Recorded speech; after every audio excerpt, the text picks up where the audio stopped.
Assalamualaikum warahmatullahi wabarakatuh. Halo, perkenalkan sebelumnya nama saya Bajatun Naziroh dari program studi psikologi semester 6 Universitas Asyah Yogyakarta.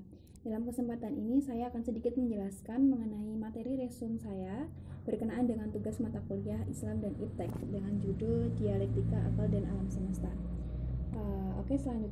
Langsung saja. Selanjutnya, Al-Quran memberikan informasi yang signifikan mengenai pra-penciptaan manusia. Dalam Quran, surat Al-Baqarah ayat 30 dijelaskan bahwa manusia adalah khalifah di muka bumi dan merupakan makhluk yang diberikan kelebihan oleh Allah dan dengan ilmu. Quran surat Al-Baqarah ayat 31 juga menjelaskan bahwa manusia diberikan pikiran atau akal oleh Allah untuk dapat mempelajari dan mengembangkan ilmu tersebut. Selanjutnya, refleksi sejarah awal manusia di muka bumi. Jadi seperti yang kita ketahui bahwa terdapat kisah Qabil dan Habil putra Adam yang merupakan salah satu generasi manusia pertama di bumi. Qabil melakukan domestikasi tanaman sedangkan Habil melakukan domestikasi hewan dengan tujuan untuk memenuhi kebutuhan pangan mereka. Qabil dan Habil pernah terlibat konflik dan kompetisi yang kemudian ditengahi oleh ayahnya dengan melaksanakan kurban. Tetapi oleh Allah hanya kurban Habil yang diterima. Tragedi pembunuhan tersebut atau tragedi pembunuhan pertama yang dilakukan oleh Qabil didasari oleh rasa iri terhadap Habil. Peristiwa tersebut dijelaskan dalam Quran surat Al-Maidah ayat 27.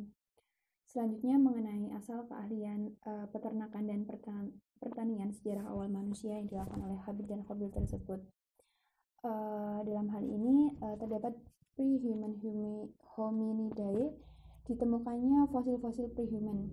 Jadi semakin mudah fosil yang ditemukan menunjukkan tampak lebih cerdas dengan volume otak yang lebih besar. Berdasarkan fosil-fosil mereka menginisiasi adanya teknologi purba berupa domestikasi peternakan dan pertanian serta menemukan api untuk membuka lahan atau disebut juga dengan free stick farming. Sampai saat ini masih terdapat beberapa perdebatan antara ilmu sains dan agama, akan tetapi bukan berarti orang yang beragama ini akan menjadi anti-sains. Selanjutnya mengenai hubungan ilmu dan akal tersebut. Dalam Quran surat Al-Maidah ayat 31 menjelaskan bahwa Allah menurunkan burung gagak untuk menggali-gali tanah, memperlihatkan cara untuk Habil mengutur saudaranya yakni Habil. Akal manusia ini terhubung dengan alam pikiran yang dianugerahkan dari Allah, sehingga manusia dapat mengembangkannya dengan sendirinya. Al-Quran menganjurkan manusia untuk menjelajah bumi untuk mengaktifasi akal dan pikiran agar terus berkembang. Selanjutnya mengenai transformasi agama dalam transisi lintas generasi umat manusia, yakni di sini terdapat monoteisme one God, yaitu berarti pada mulanya manusia hanya mengenal satu Tuhan, akan tetapi seiring dengan perkembangan bahasa dan bangsa-bangsa, Tuhan yang satu ini menjadi sebutan yang berbeda-beda. Selanjutnya awal mula adanya keyakinan politeisme, yaitu karena sebutan yang berbeda-beda tersebut kemudian seiring perkembangan umat manusia dipersepsikan dengan sosok yang berbeda-beda antara satu sama lain. Jadi konstruksi tentang Tuhan mengalami diferensiasi menjadi adanya Tuhan besar, Tuhan kecil, dan dengan beragam fungsinya.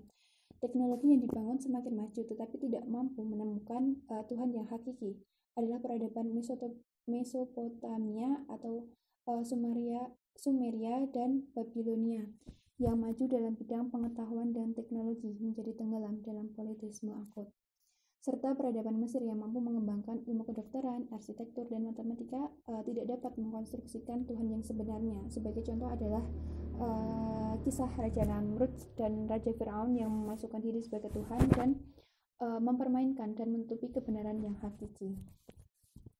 Selanjutnya mengenai kritisisme Ibrahim. Pada kisah yang terjadi pada Nabi Ibrahim mendapati bahwa umatnya dalam kesesatan yang nyata. Oleh karena itu, Nabi Ibrahim mengkritik dan menghancurkan berhala. Kritisme tersebut mendorong Nabi Ibrahim untuk mencari Tuhan yang sejati melalui interaksi dengan alam sekitar dengan mencari petunjuk berdasarkan kisah yang dialami oleh Nabi Ibrahim. Kemudian dapat disimpulkan bahwa Allah telah menunjukkan kebesarannya melalui alam, dan melalui alam tersebut kemudian dapat dikembangkan penjelasan mengenai ilmu pengetahuan. Dalam Al-Quran disebutkan dengan ulul albab atau hamba yang cerdas. Selanjutnya dalam Quran surat Al-Imran ayat 190 disebutkan bahwa sesungguhnya dalam penciptaan langit dan bumi dan pergantian malam dan siang terdapat tanda-tanda kebesaran Allah bagi orang yang berakal. Berdasarkan ayat tersebut menjelaskan bahwa visi Islam tentang ilmu pengetahuan seharusnya menemukan kebesaran Allah melalui alam semesta. Perkembangan pikiran manusia menunjukkan betapa dahsyatnya akal dan pikiran manusia ketika berinteraksi dengan alam semesta. Pada akhir kesempatan ini, barang siapa yang menapaki suatu jalan dalam rangka menuntut ilmu, maka Allah akan memudahkan baginya jalan menuju surga. Demikian yang dapat saya sampaikan. Terdapat banyak kesalahan, saya mohon maaf. Wassalamualaikum warahmatullahi wabarakatuh. Terima kasih atas perhatiannya.